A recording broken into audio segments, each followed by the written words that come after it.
in Canberra tonight to be informed of the government's position. Ironically, the blast followed China's offer earlier this week to join other nuclear powers in the test ban treaty being negotiated in Geneva. But today's detonation brought world condemnation. The blast was detonated in China's far northwestern Xinjiang province just before 1 p.m. Eastern Standard Time.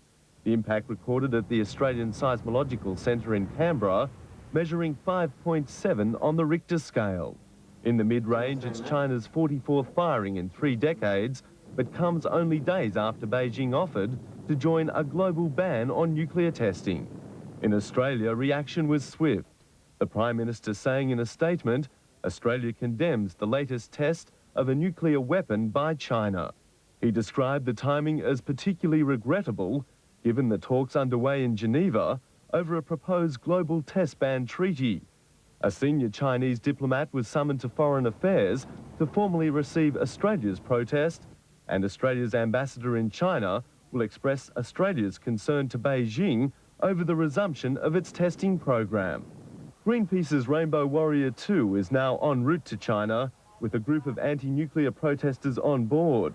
Their intention to pressure Beijing into halting its testing program.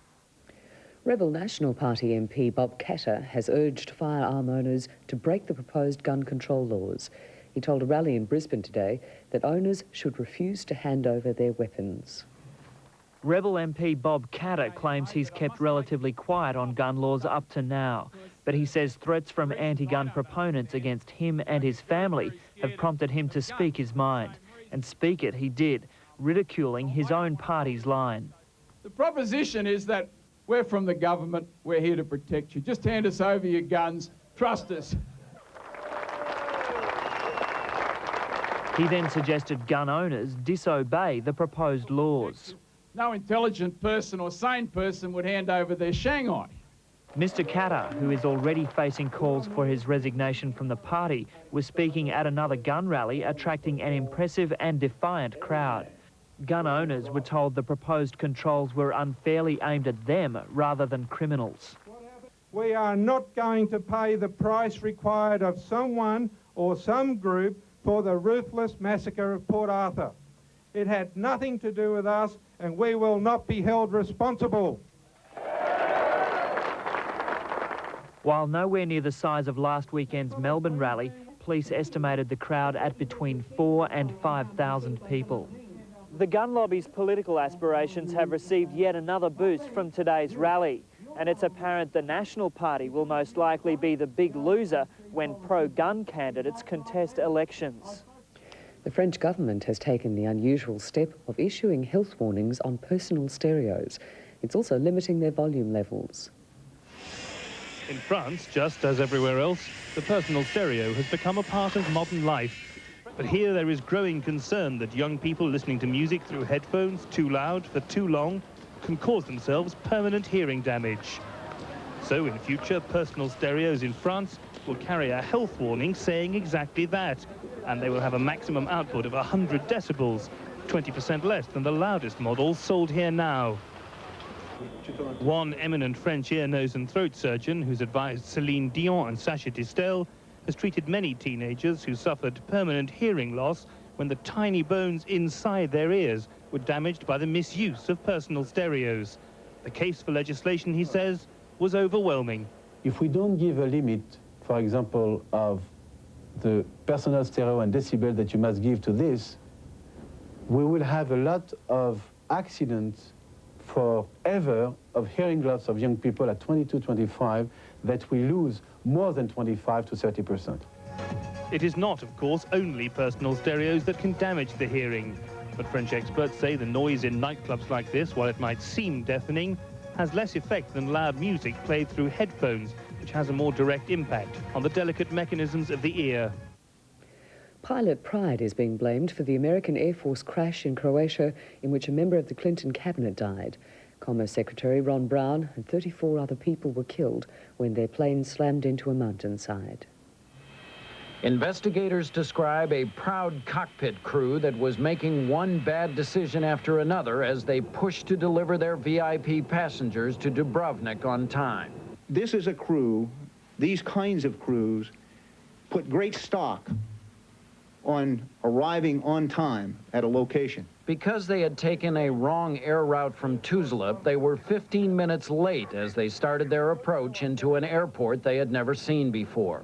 In the final minutes, investigators say the aircraft was traveling much too fast, it was 2 miles off course, and never asked for or received permission from the tower to land. The airport had only old-fashioned radio beacons to guide the plane, and the aircraft itself did not have proper equipment to effectively use the beacons.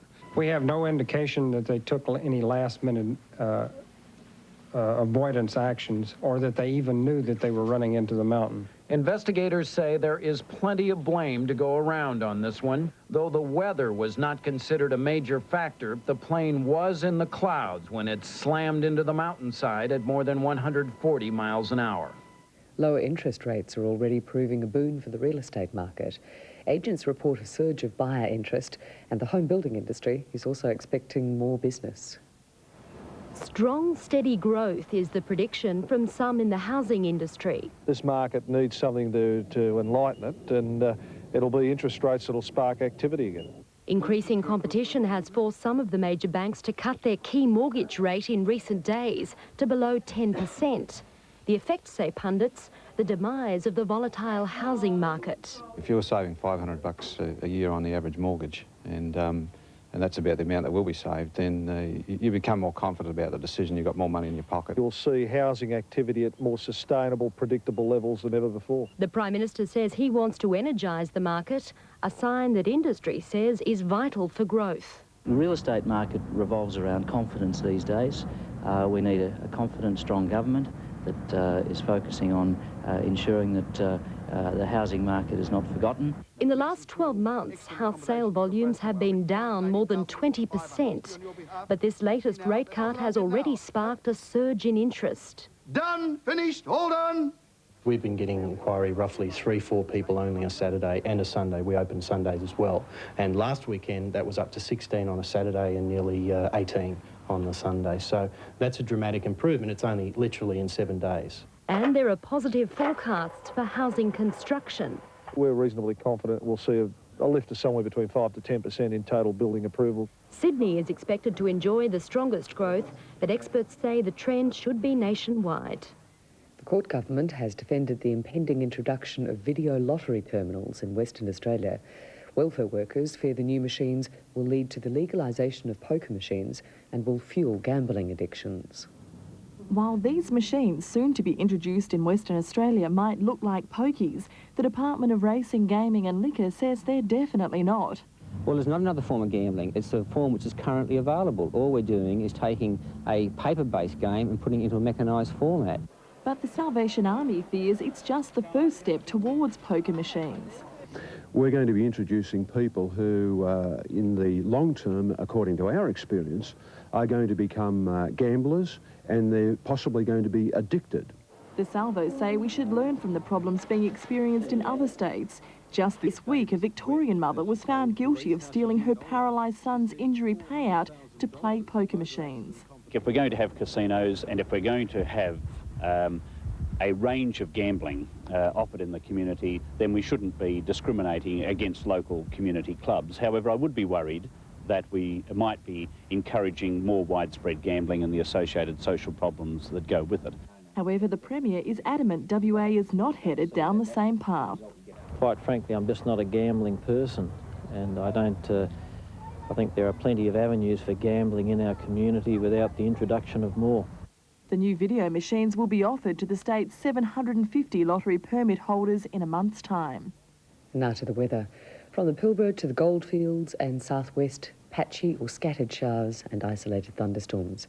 In Perth, a few showers, thundery at times, fresh northeasterly winds tending fresh north to northwesterly tomorrow, 11 tonight and 22 tomorrow, and then fine again on Monday with temperatures in the low 20s. That's all from the newsroom for tonight. Good night. Going out with a special lady.